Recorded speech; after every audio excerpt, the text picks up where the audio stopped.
Hi, Tony. Hi.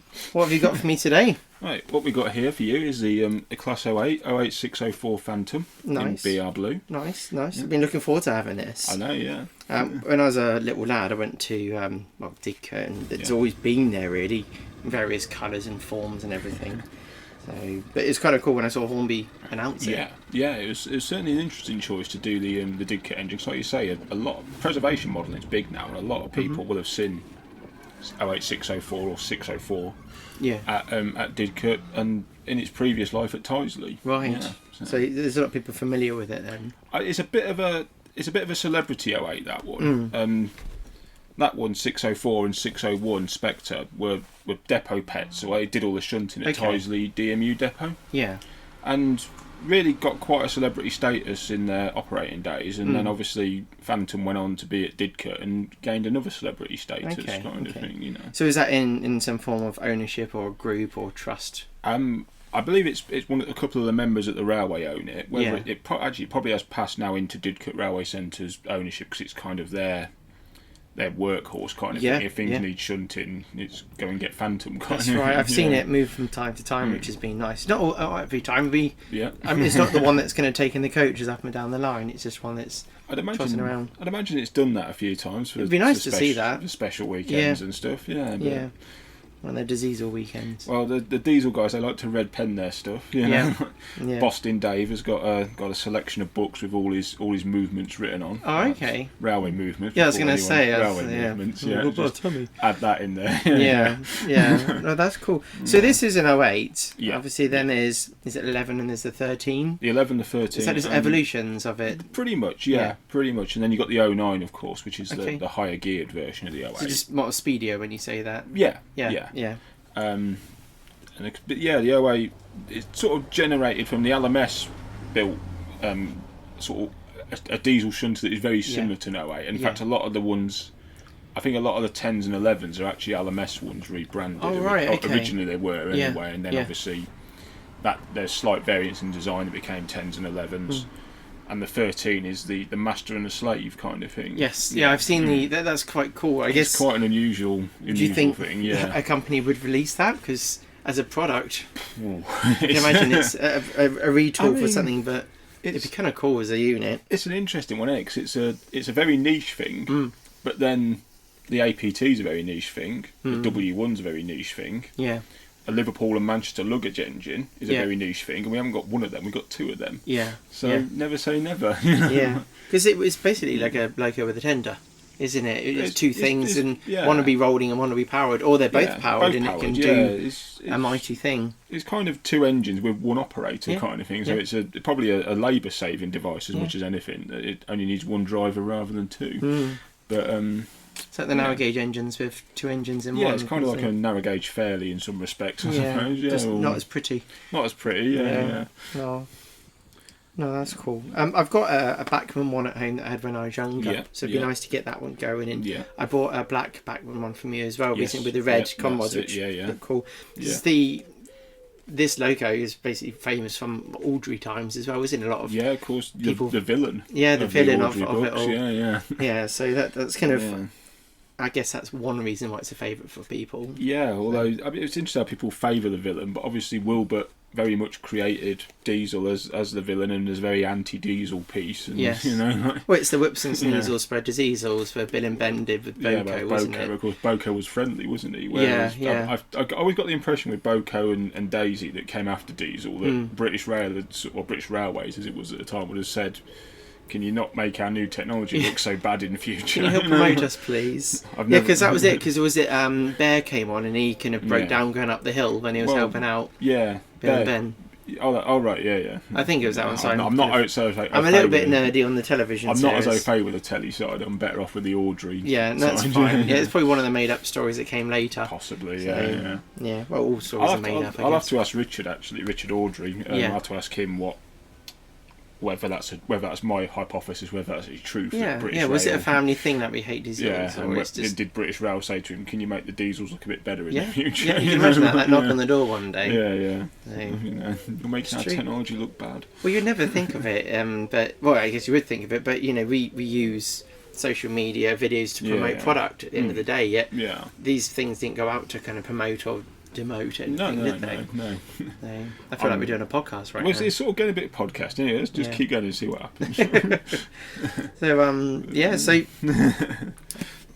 I'm happy I've got this. So with all my diesels, I've got a bunch that have got DC, and this will have the TRS. But a TXS, isn't it? So TRS is the smoky thing, isn't it? Yes, that's right. Yeah, or steamy thing. They were quite smoky 08s at times. So you probably could put a smoke generator. That's it. I'm just gonna put dodge a bit of electric in it to go pop some component. So it's got genuine smell. As long as it goes pop in the right places. Yeah, that's it. We keep saying like the steam locos coming. I think that the TRS have done bits for the diesels as well, haven't they? But I guess it's just clear. Yeah. I guess I can fit it to anything. I mean, obviously Dapol have done the smoke fitted 59, which is a strange choice of engines to do it with because they're not that smoky 59. Okay, so it's quite an efficient loco. Yeah, I mean it tends to be your sort of your more era 5 diesels, shall we say, for the model railway era thing. You know, the stuff that was built in the 60s and 70s, like the hydraulics. The Western used to kick out buckets of smoke. You see pictures of them departing Paddington, you think, well, how's this more green friendly than a steam engine? Because the amount of rubbish it was kicking out. Chose my words carefully there. That's it. Children friendly. This is children friendly words. As you notice, it's not for children when I do the upload the videos. Oh, definitely not for children. You lose all your money. That's it. Mummy, can I have another £150, please? Well, that only buy your wagon, so. You think with Dapol doing the smoke generator, they got the perfect engine in the Class 52 Western, but they put it in the 59. But you know, their decision.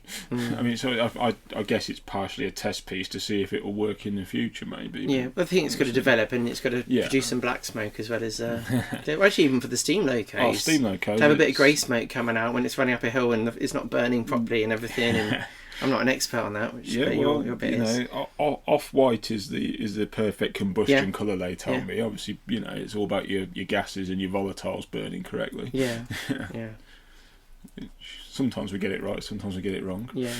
I went to Spa Valley. I don't know if I told you about this. I've actually got a little bit of a scar inside of my thumb, and I was behind. I was filming. There was an 060. I haven't actually put any video up, so I could pop that on here. And I was holding the camera, and what one was it? You know, it's the 060, the older ones. It was the Caledonian looking ones. I can't remember. The tender engine. Yeah, it was a tender. It was green. It was quite exposed in the. It was the Southeastern Chatham 01 from the Bluebell Railway. Okay. Oh, so they had it over there. Yeah, so I had it, and it was started going. It's barking away. I thought, this is great, and I started getting bits of, you know, when bits come off, it hits you in the eyes. I've got my glasses on, so I'm fine. It's going on my hair. I think this is great, and I've from a kid done that. It's great. See, we won't talk about. We won't talk about hair. Well, you wear a hat, don't you? That's why it's. No. Anyway, so this large lump came off, and it bounced off my finger. Initially, I didn't react because I didn't even think of it. Anyway, then it kind of rested between my thumb and my finger, and then it started burning, and I shook my hand like with the phone a little bit in it, and it didn't come off. It kind of glued itself to my. I guess you've had heat moments whilst drove. Oh, have you always been pretty good? I've got a few battle scars. Yeah, put it that way. What's the worst thing that's happened? The worst thing, weirdly, I had I was on the 9F and waiting to depart, and I'd just been cleaning the footplate with what's known as a slacking pipe, which is basically a hose pipe that runs off the locomotive injectors to clean down the footplate, wet your coal down, keep the dust down.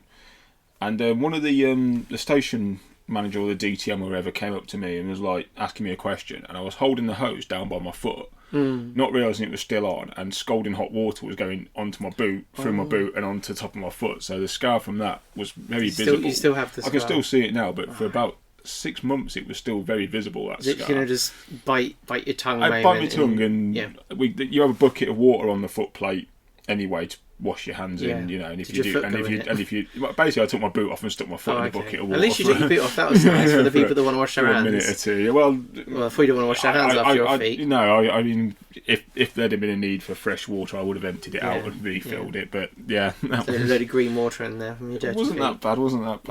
No. I'm not quite that bad on my feet. I've not got trench foot or anything like that. No, your toes are still on. Yeah, most of them. Yeah, well, all 6. Being from the countryside, got 10 toes, 10 on each foot. That is.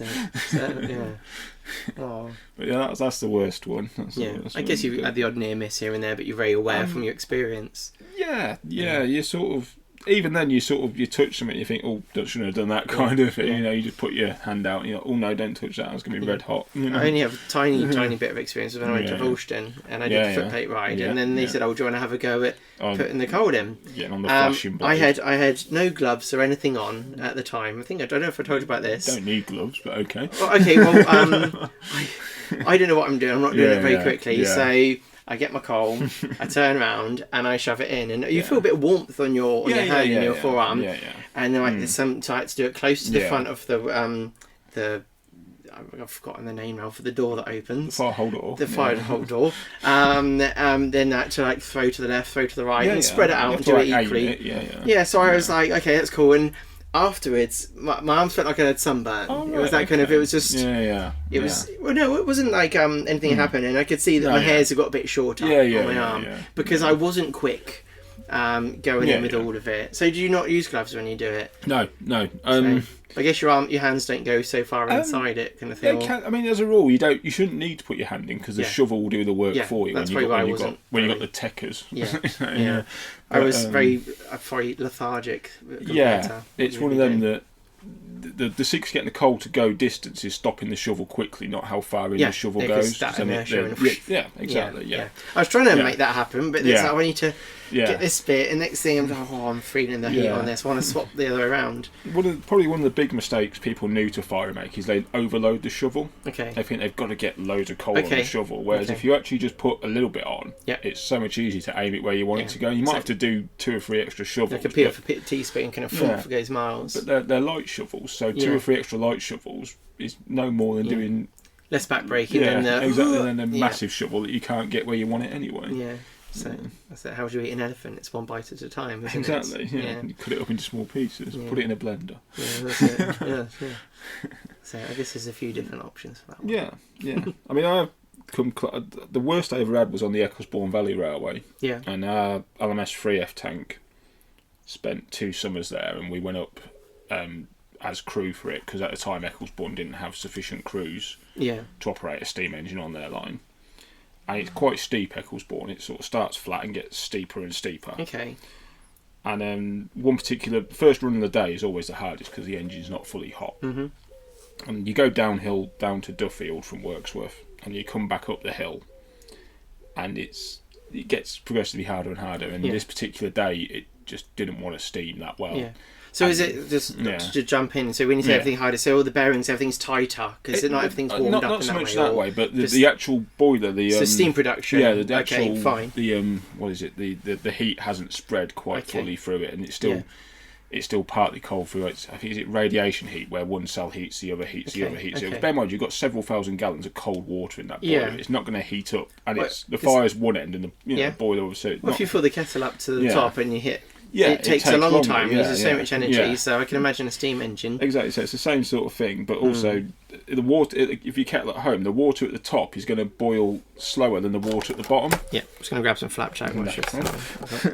So the water at the bottom will hit near the element will heat a lot quicker than the water right at the top because it's not getting the heat as quick as the water at the bottom. So the water at the front of the boiler takes longer to get hot than the water at the back of the boiler where the fire is. So anyway, for various reasons, I got down to Duffield. We were all right, but I wasn't in the shape I wanted to be in.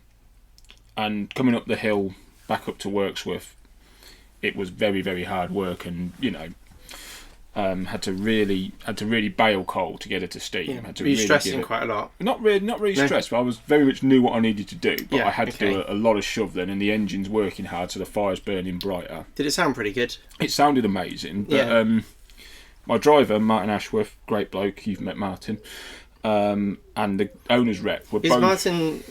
Martin the one that you call your my footplate father. Footplate father, that's it.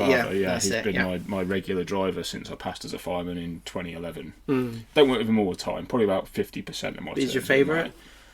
I guess you can't answer that question because there might be some others. There's a lot of drivers I love. There's a lot of drivers that me and Martin have quite a good bond away from the engine. Not the same I don't have a good bond with other people. He's the guy that you have a good pint and chat with. He's the one who kind of he's very much like a father figure to me. So it's very much sort of the one who sort of took me under his wing and all that, and been very good friends with. But yeah, he was there, and the pilotman from the Ecclesbourne Valley Railway, and I was shoveling away like crazy, and the sweat's pouring off them, and they're not near the fire hole door, and I'm just. Apparently, my left arm smelt like it was cooking because it was literally just I was having to shovel that hard and with no brake or anything. And we did get there. We got to the top, but I felt it. That was the only time I've ever felt my arm really cooking kind of thing. It was sort of glowing bright red all the way up to the elbow. You were hot from the outside. I guess a couple of glasses of water were consumed after that. I think about half a bottle of Coke probably. That's a big bottle of Coke, not a 500ml. So on the way back it was more of a downhill thing. You go down on the Ecclesbourne Valley, you start at Worksworth, you go down to Duffield, and then you climb back up to Worksworth. So it's a little dip. It was warm, but it wasn't warm, if that makes sense. We got down to Duffield and ran round, and as we backed onto the train, I kind of knew this isn't going to be an easy run kind of thing. I'm not in the position I want to be in, kind of thing. So it was all right. Like, the pressure stayed there. We didn't have to stop for a blow up, as they call it in the trade, and but it was That sounds like a really good night out. A blow up. Blow up. It's not a good. It's a very frowned upon in the railway. Basically, it's when you haven't got enough pressure to keep the brake off, so you have to stop and create more pressure. I see. And the other obviously. You can't let your water drop too low, so sometimes you end up stopping for a blow up because you've got to get an injector on, and it kills the pressure. Tip Thunderbolt, and obviously they're going for the water. I mean, that if you lose all your water, you're game over. And these days as well. I mean, I think back in the day, obviously it was frowned upon. But if you dropped a plug on a steam engine in the 50s and 60s or whatever, before 1968, there was a spare engine kicking around. There was spare boilers. And they were owned by British Railways who didn't have that personal connection with the engines. Now if you went out and dropped a plug and damaged a steam engine, that's someone's property. That's an antique machine. That's a very valuable machine, and you've just damaged it. YouTube friendly. That's okay. It was only enough. I wouldn't monetize this one. We'll be able to get away with all sorts of nonsense. We'll say whatever we want then. Yeah, bloody this and bloody that. Ballyhow. That's it. But yeah, so you I don't know if all the guys. I can't read minds, but when you are on an engine, you're very acutely aware that that's a very valuable piece of equipment you're being trusted with. It's like when said, like you're given a piece of antique something, I'll be careful when it's China, and and I guess you treat it like that the whole time, even though you have to manhandle it. You got to be relatively heavy-handed with them, but at the same time, massively respectful. Respectful, but exactly. Yeah. Respectful is a good word for it. You got to remember that someone has, and the guys who restore them. Unfortunately, I don't have a lot of spare time because of the shop these days, but there's guys who give up so many hours to rebuild these locos free of charge, and you think, I've got to remember that when I'm operating this, that I can, it's... Or a couple of them might be in the back, on the thing to say... Well, it's happened before. I mean, when we were at Gloucestershire, Warwickshire back in April, we sat with Mike for a while, who's one of the main guys with Dinmore Manor Limited, so he's sat in the coach while someone's driving the engine he's restored. He's literally there, sucking the air through his teeth at times because so don't drive it like that. Yeah, so you can feel his engine getting hurt. The thing is, if he feels any dodgy movements, he's like, that's that bearing needs to be changed. That's this. And it sounds slightly different to before. I mean, if someone puts in a very sharp brake application, he's like, well, that's worn X amount off the brake panel. I've lost about 100 miles out there. Thanks very much. Yeah, because obviously he's counting the financial cost of it as well, because obviously replacing parts on a railway engine these days ain't cheap. So if you're barking up a hill unneeded, it didn't have to do that, he'd probably be like, come on. We all want to entertain when it comes to if you can make an engine come past people and it makes a lot of noise and sounds fantastic. You get the old heart fluttering away when you're hearing all word. You don't want to be sort of timorous with That's them. If you're poodling around. I remember I said to you before, I watched the 9F pull out a Great Central. It was at Quorn, and I was standing there, I had my camera, I thought, it's going to be brilliant because I want to watch 9F, and it just trickled out. And I was like, oh, well, that's a shame. We had the 5 mile an hour speed restriction on the bridge just beyond Quorn, I think, that weekend you were there, so that's why it did rather trickle out. And I appreciate it and respect it, can't do it, but it was kind of like...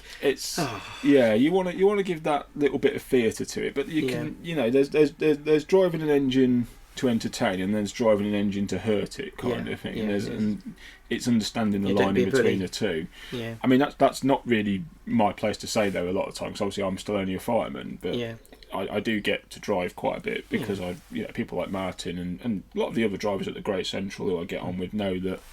I was on with a lad called Rob the other week, and straight away he was like, me and him trained together. We went through the firing school together, we're cleaners together.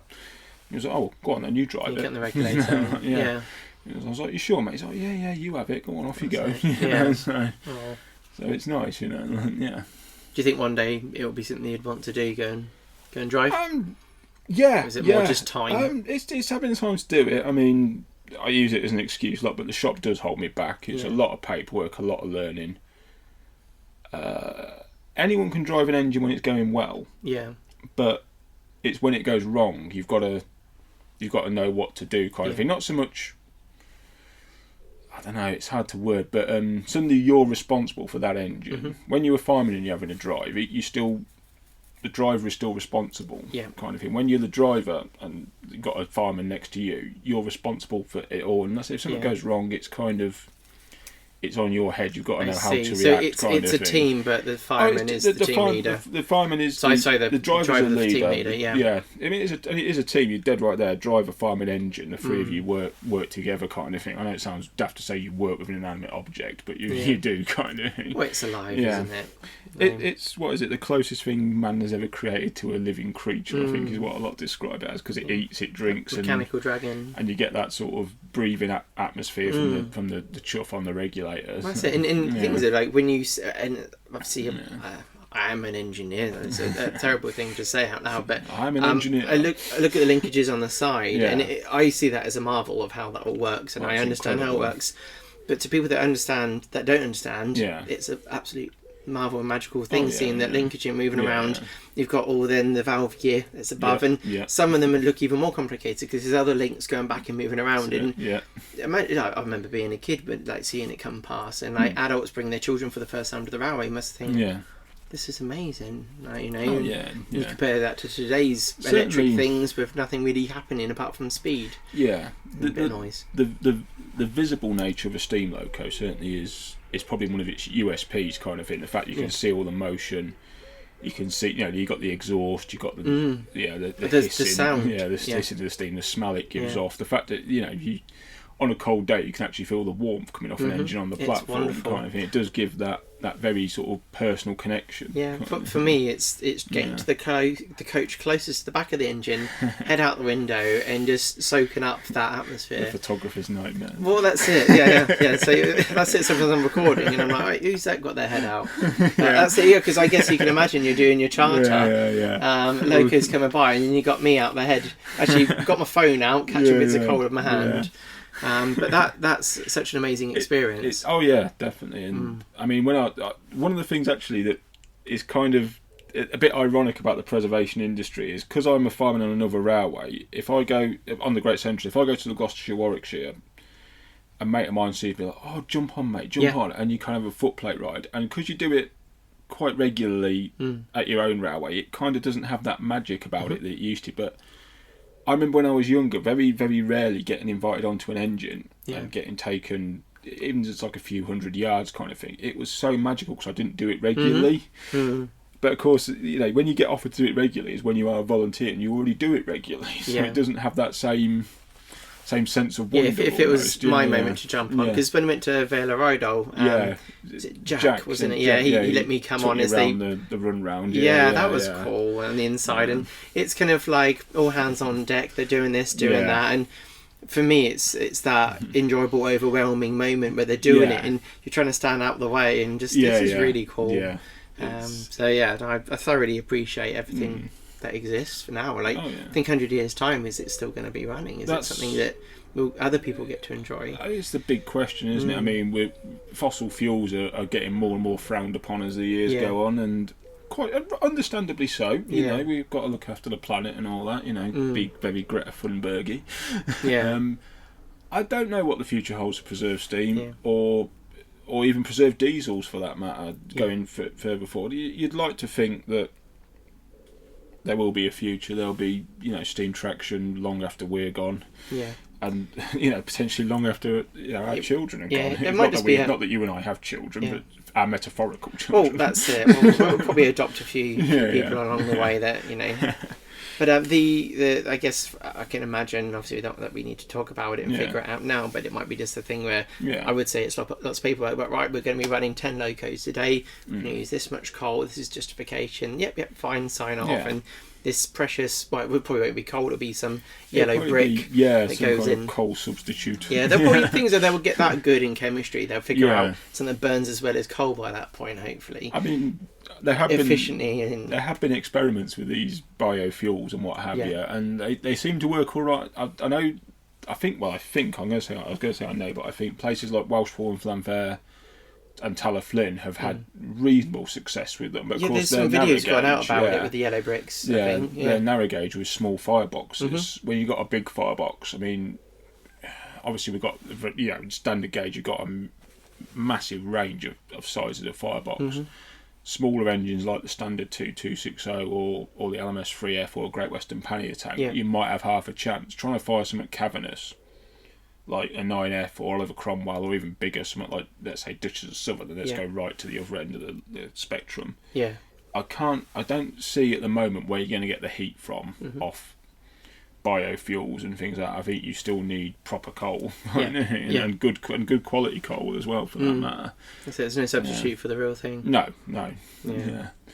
So it's a wide open one. What the future, and I mean the best thing to do for any of us is enjoy it while we can. Don't tell the story if it doesn't happen in the future, and just tell people about it. What you need is lots of YouTubers recording railway sessions and stuff like that for the future. Well, I mean that's the good thing about this current generation is that filming and videoing and taking photographs is so easy now. I mean you got your smartphones, you got your digital cameras, but when my old man was a kid, he couldn't afford camera film, so he's got no photos. I remember he had about a dozen photos he took when he was a kid of real working steam through rugby and places like that. Whereas nowadays you get a memory card and you can take almost unlimited pictures for 25 quid or whatever. Your phone will go flat before you've taken all your pictures. Exactly. So I just imagine that you go back in time and film some of the fantastic things. It was always something. My old man's dream, God rest him, was that he could go back in time with today's cameras and photograph all the trains he saw as a kid, because he'd have the records that he didn't have, for not just not being able to afford it, but technology wasn't there. I mean, you couldn't get the high shutter speeds and stuff like that you can now. Go onto City Truro with a tom-tom and record what speed it really got to. God, City Truro. It's going to prove it. See, it did do it. Actually, it was 103, so I've been on City Truro, I fired it, and it's a very free steaming engine. I remember you saying it's like pocket rocket. It really feels like it wants to take off. So I like to believe it did do that. Was it 102.3, I think, was it? Or something? How you quite get that precise a speed off something, I don't know. They've given a precise number yet. They're kind of they're kind of judging it by the telegraph poles as well. But I like to believe it went over 100 miles an hour, despite there'll probably be a lot of people going, no it didn't. But the thing is, people were going to seem to miss the point of it. Even if it didn't, it got close to it.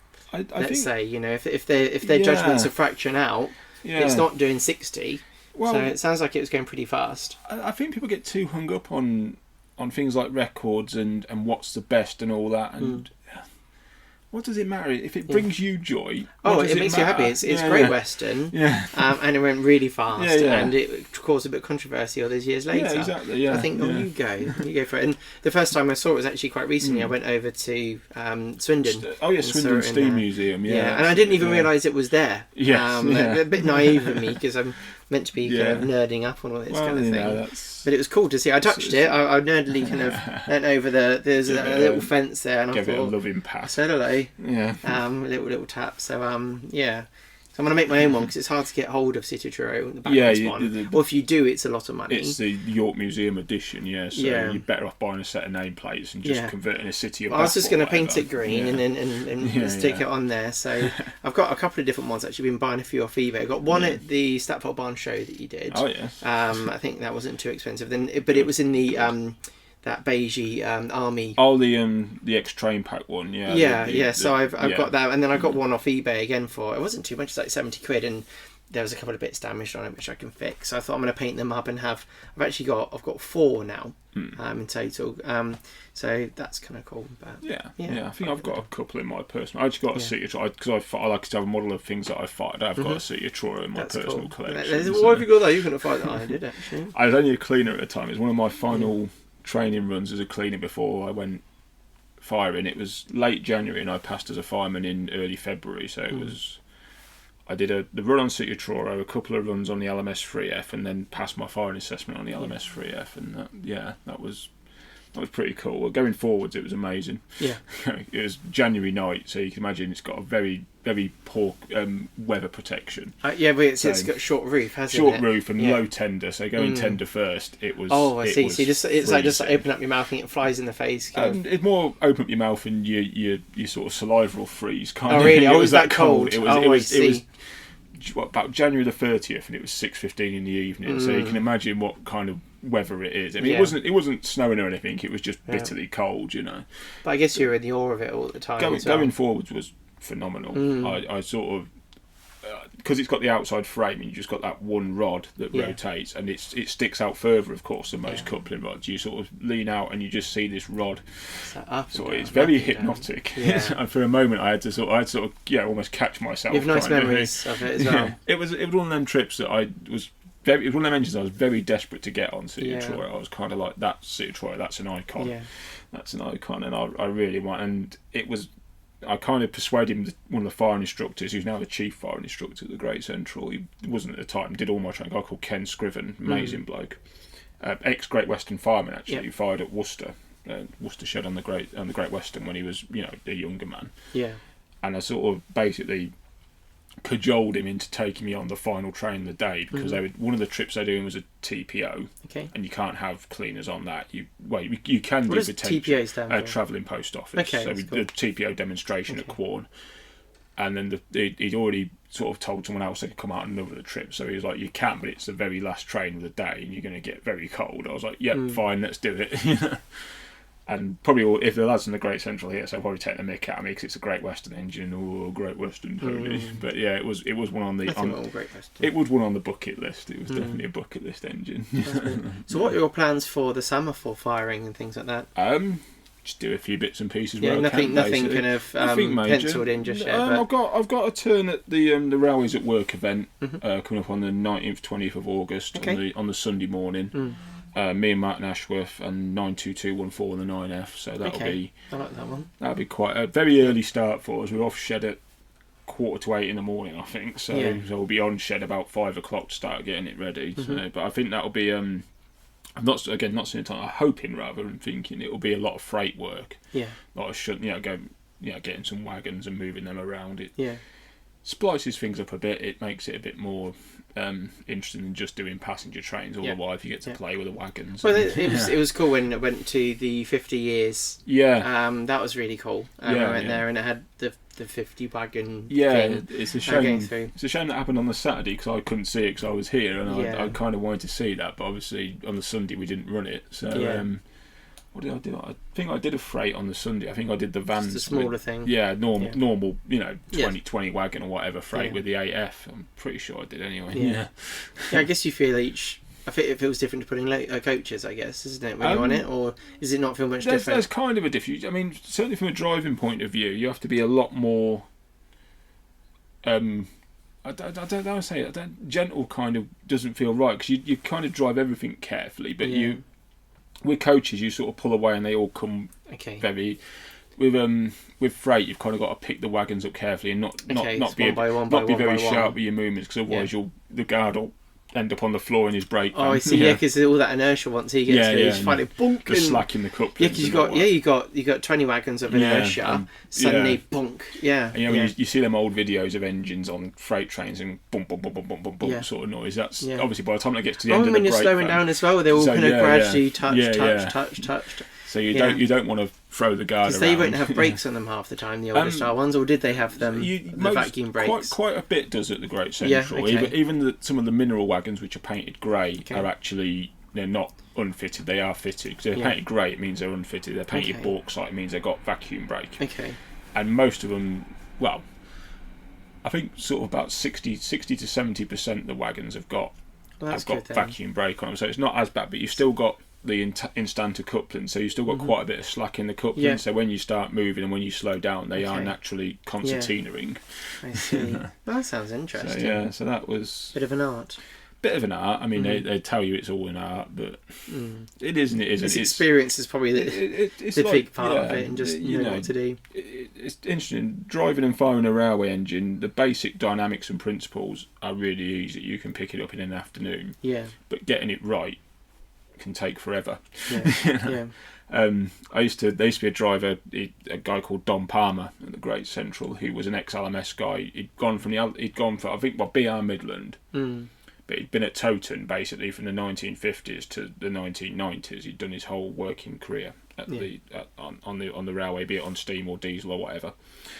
And he used to say to me and all the other cleaners, keep your ears open and your nose clean and you'll be fine, kind of thing. Yeah. So you just you'll never stop learning every day you're on the job, kind of thing. And a lot of us keep that in mind, and me and Simon Horrobin in particular is another lad I trained with, who'd now fitting staff at the Great Central and a driver at the Great Central. We sort of often repeat that to new starters, kind of thing. Yeah, they're like, right. Yeah. But they'll be repeating that to someone else. Well, you hope so, yeah. And also it keeps the memory of the former drivers alive then as well, which is always nice, Carry that respect through. Yeah, that was given to you. Yeah. I mean, there's that saying, isn't there? You die twice in life. You die once when you actually physically die, and the second time is when the last person says your name. Yeah. So it's keeping them alive as well. The old BR boys and all that, which is and it's their jobs that we're kind of replicating anyway. Yeah. So, you owe it to them, don't you? Yeah. Well, that's great. Yeah. Well, I'm going to head off. Okay, bud. Thank you so much for chatting to me. Absolute pleasure. I'm guessing we could call this kind of like a podcast. We could call it a test podcast. Yeah, a test pod. Think of a little title for this, but we have to have a little picture together for the thumbnail. Yeah. Put something up. But it's been cool. And if your viewers like it, we'll do another one. Yes, that's right. Yeah. So let me know in the comments below. Say bring Tony back. Yeah, bring Tony back, or don't bring Tony back. Or it might be just get rid of me. You're no. Might be get rid of Tony. He's a Burke. Oh no. But no, that's cool. So for those that don't know, I've come to Tonys Trains of Rugby today. My name's Tris, and big thank you to the patrons and channel members that have been, let's say, listening today more than watching. Yeah, more of a listen, isn't it? Yeah, and see you soon. Bye. Bye.